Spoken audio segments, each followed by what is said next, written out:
Hey YouTube, what's up? Welcome to the channel. My name is David, and today I want to talk to you guys about everything portrait. What comes to mind when I'm shooting portraits, when I'm editing them, everything that I think about and everything that I piece together to make an amazing portrait.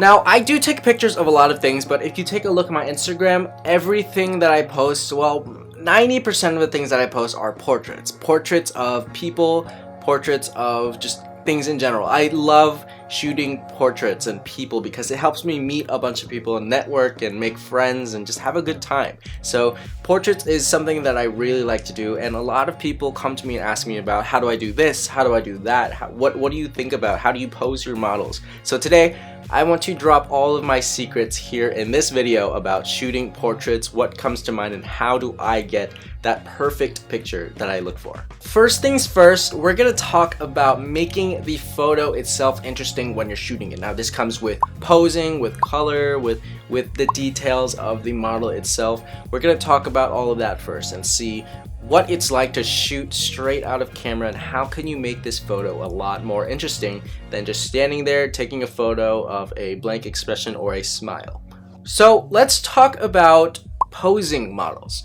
Personally, I don't like to tell the model what to do. I know a lot of photographers will tell the model, hey, do this specific pose, do that. I don't like to give them those big moves. I like to give them, advice, tips, little minor tweaks to what they're already doing. Because I feel like to add some personality to the photos, you want a little bit of a piece of them. You want to give them the leeway to do what they want to do. So I tell my models, don't think about posing, just do it. Don't think too much, just do whatever comes to your mind. And if I like it, I'm going to give you a few tips, tweaks, and trying to just push you in the right direction, So I push them in the right direction, and they start getting comfortable with it. They start going in because you're not telling them exactly what to do, because when you tell someone what to do, they will not learn. So progressively through the shoot, they begin to realize, like, oh, I love this, I love doing this looks good for me, I like how the photos turned out when I did this. And then they gradually learn and they get comfortable and they keep going, and eventually they start getting better and better and better. So the photos at the beginning of the shoot are going to be really it's going to be iffy. They could be okay, they could be some great ones, but then at the end of the shoot they're going to be absolutely amazing because they're comfortable, they know what they're doing, you have the shots, you have the angles, and you've been shooting, and you guys realize you guys work well together when you guys are candid, when it's not focused on posing, when you guys are having fun. Personally, when I tell the models to do this by themselves, I don't tell them exactly what to do. I feel like it's a lot more fun. It's a lot more funny. We get to have some fun moments, and we get to kind of connect. And this really helps because if your model's comfortable with you, they are so much more better at posing, and they're more comfortable working with you and just doing whatever, because that way it's fun, it's an experience, and it's a memory, and that is good. That's what you want to do, because shooting portraits means you get to connect with people, you get to make friends, you get to network. So portraits are really good for that, and doing this will help your photos come out 10 times better because they're gonna have so much personality to them. And if they're worried about looking bad, all you gotta tell them is, don't worry, the worst thing that can happen is that you don't post them and no one sees them. Because honestly, I'd rather have a candid, personality-filled photo than a generic, boring photo. It's absolutely boring, and I love having those candid pictures. Even if it's semi-posed, it's still a lot better than having that generic pose where I'm just standing there like, huh.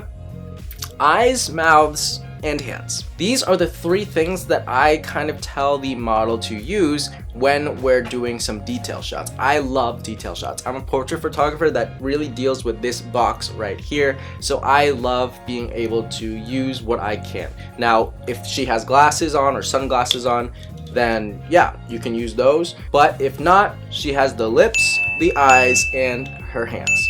This is what's going to be the most usable stuff. So whether it's using your hands like this, or the famous pose like this, or just like slightly touching the lip or something, all of those are going to create an interesting photo because the model is actually doing something. It's just going to be the face. She can gaze. Her gaze will add so much intimacy to the photo. If she just stares at the camera in a very intimate way, that is gonna add so much personality to it. She can look away, she can do whatever. So her eyes are gonna be the main focus, and then her hands are gonna add a little bit of interest to the photo, but the eyes are gonna be the main focus. So you really wanna touch focus on those eyes. That's kind of what speaks to the audience. That's what the photo is gonna be mainly about. And if you notice, a lot of my pictures have like beautiful eyes enlarged, the main focus. They're like really just punching you in the face, and then there's hands somewhere just to add some interest to the photo, or the lips are, you know, like there, because I like to make my lips pop, and I will talk more about that when we're talking about color. Eyes, hands, mouth. That's what's gonna make that face pop a lot. Now let's talk about the angle of the photo. The angle of the photo has a lot to do with what the audience sees and what you're trying to emphasize. Now, I like to shoot from a high angle. A lot of people like to shoot from a low angle. When you shoot from a low angle, you really emphasize the body. You enlarge the body. You make specific body parts bigger. You can make the butt look bigger. You can make the legs look longer. I don't like to focus on the body as much as I like to focus on the face. I am a face guy. I'm a details guy. So I shoot from a higher angle. So this might make the body look a little smaller. It might make the body look a little bit like short. In the end, the face is what I care about, and the details, and that beauty of the face is what I'm trying to emphasize. Not the beauty of the body itself, but the beauty of the face, the facial features, the details on the face. I do take photos at low angles, but for the main part, I like to shoot from a higher angle. Now, the old school way of shooting was if you shot from a low angle, it would show that the subject is dominant, and if you shot from a higher angle, it would show that the subject might be feeling like weak. But in this sense, the way I edit, I like to edit for a soft, intimate, very textury feel, and I can achieve that best when I'm shooting close up from a higher angle than a lower angle. And depth also plays into the angle. So the closer you are, the more details you get, the more intimate the photo might be. And the further away you are, it's gonna be less intimate. You're gonna see more. It's just gonna be like a fashion editorial standard portrait. So the distance that you have between the model and you it's super crucial. How close do you want to get? What's your depth of field? How far away do you want to be? You know, it all plays into the essential look of the portrait itself. I like to shoot up close. I like to be like this far away from the model when I'm shooting them. The distance of the screen, but you guys can't tell the distance, like 2, 3, 4 feet, up to like 5 feet max. That's how far I want to be away from the model when I'm shooting them. But a lot of times I'll be like up in their face with a 50mm and shooting some really close stuff. But that's kind of my style. Of course, the style is completely up to you. I'm just giving you guys some tips on how I like to do it. Now, this is going to be a tip for shooting in bright conditions to make your portraits a little bit more interesting.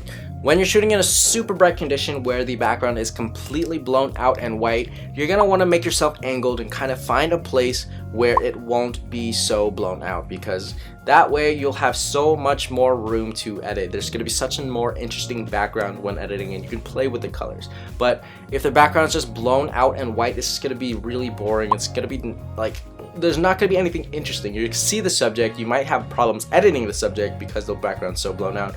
But the main part is the background sets so much of the portrait, because it sets the colors, it sets the setting, it tells them where are they taking this portrait. Even if it's just like a gray background, you don't want it to be just blown out and white, because just a pure white background, unless you're doing studio work, gets really boring, and I just don't like it. Personally, if you like it, go for it, but I don't like it. I just think it's kind of like, after a while it just gets boring, you know?